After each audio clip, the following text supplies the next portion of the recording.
Hello, mbanje kubasuhuza ko mubizi mbagezaho ibiganiro bitandukanye bijyanye n'imibonano mpuzabitsina.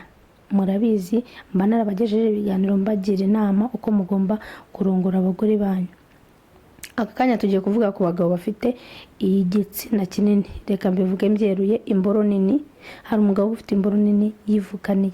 Hari n'abagabo bafite imboro ntoya, ariko ibyo byose ni kimwe kuko zirongora kimwe. Ariko burya akarusho umugabo ufite imboro nini akunda kunyura umugore.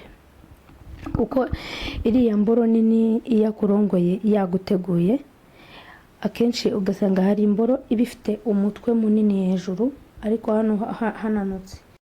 Inzahura Buzima Company Limited ikimenya bose mu kuvura no gusigasira amagara, kwifashisha ibimera by'umwimerere mu buvuzi bwacu. Kuri ubu Super Stamina wa muti kabuhariwe wirahirwa mu kuvura abagabo batakibasha kwisayidira ndetse n'abikinishije twawushyize kuri promotion. Abadamu nabo twabashyize igorora hehe n'ibibazo by'ama infection, impumuro mbi, kubura ubushake yewe n'iby'amavangingo. Dore ko ibyo byo byakemutse kera kubatumenye ku ikubitiro. Umwihariko wa Super Stamina nimba turamugabo ukagarura akanyamuneza mu muryango. Uwayimenye ntayishidikanyaho cyangwa ngo ayigereranye, kuko irihariye mu kongera imbaduko, naho ibyo kwikinisha n'ingaruka zabyo bisigara ari umugani kuwayimenye. Hehe no kugenda uhungetwa ubabara umugongo, uzunga isereri cyangwa se ubabara umutwe, tugane tugufashe kuko amagara araseseka ntayorwa. Nimero yacu 079 04 59 63 2.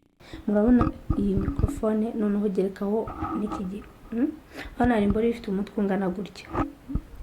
Iriya mboro rero ikunda gushimisha umugore cyane mu gucumita, ariko kenshi cyane mvuga ku mboro ntoya. Hari abantu baba bafite imboro ntoya ariko bazi no kuzikoresha. Hari n'abahungu bagira imboro nini batazi kuzikoresha, ugasanga ntazi kunyaza, ntazi kuretesha umugore, ntazi gucumita, we nukurambikamo gusa. Kenshi abantu bafite imboro nini ntabwo baba bazi kuyikoresha.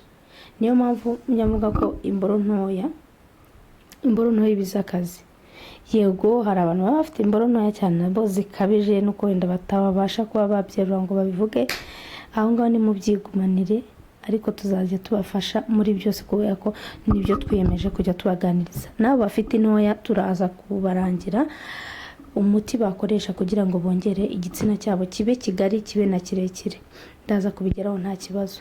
Ariko uburyo bwo kuba warongora umugore, we mugabo ufite igitsina kinini, hari igihe ufite umugore ufite akenge gatoya bikakugora cyane kugira ngo umucumite cyangwa umunyaze.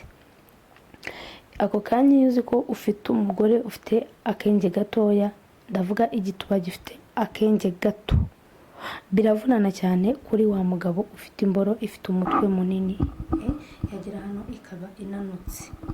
Kenshi cyane usanga umugore iyo banamurongoye ajya mu bitaro, ariko hari posteri mfite ahangaha ngiye kubereka ugomba kurongoramo uwo mugore kugira ngo adahora kwa muganga mu bintu bya stress.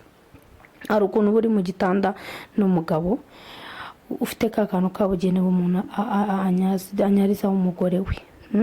Umugore akicara, nawe umugabo ugafata amaguru yawe ukamera nkaho upfukamye.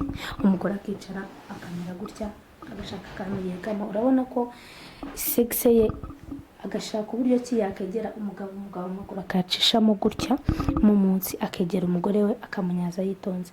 Iyo ufite apro nyine ifite umutwe munini, umugore afite igituba gifite akenge gatoya, ni kurongora umugore wawe. Kuko kenshi cyane iyo ugenda urongora umugore umunyaza, igituba kigenda cyaguka. Nuko hari igihe umugore aba afite igituba gifite umwenge munini mugari winjiza mu kumvira agiye, ariko mu ndani mu matako mo imbere ari mutoya atabasha kwaguka. Ukuntu rero nawe ugomba kumurongora kenshi umurongora posteri zipfukamye. Hari posteri yo gupfukama nigeze nyibaganirizaho kuri episode itambutse mbere.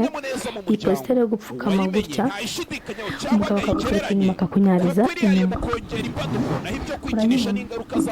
urabona ugashyira ka gatuza hasi gutya. Irukana umugabo wabonye. Kandi iyo washyize ku gatuza hasi bisaba ngo ukore movement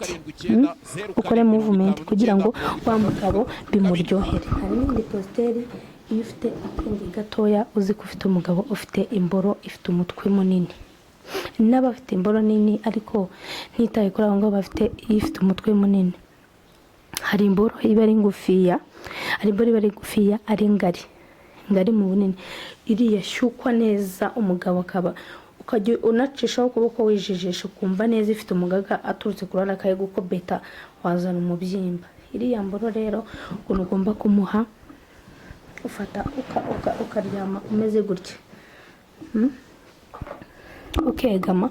Basanga ufite igitanda cyangwa muri ahantu materi hasi ntacyo wisanzuye, hari ukuntu ugira gutya, urabibona, ugafata ukuguru k'umugabo guca hano n'ukundi hano, wagafata ukwawe akagushyira ku rutugu ukaba wamufasha ukagira gutya, urabibona.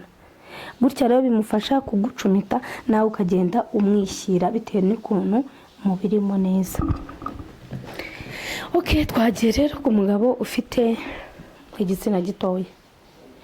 Umugabo ufite igitsina gitoya ntakihebe ngo ntabwo yarongora bino bintu mweretse, ngo izi pasiteri ntabwo azirongora ngo azishobore, ntawe mubeshyeye.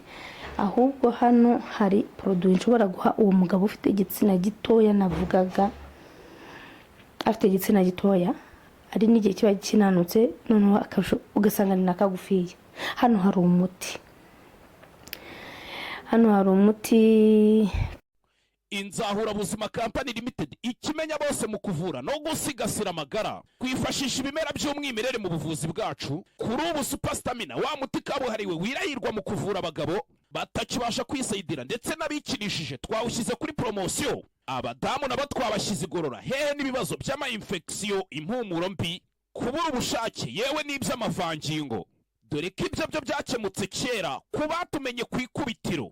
Umwihariko wa Super Stamina nimba turamugabo ukagarura akanyamuneza mu muryango, uwayimenye ntayishidikanyaho cyangwa ngo ayigereranye, kuko irihariye mu kongera imbaduko, naho ibyo kwikinisha n'ingaruka zabyo bisigara ari umugani ku wayimenye. Hehe no kugenda uhungetwa ubabara umugongo, uzunga isereri cyangwa se ubabara umutwe, tugane tugufashe kuko amagara araseseka ntayorwa. Nimero yacu 0790405963 2.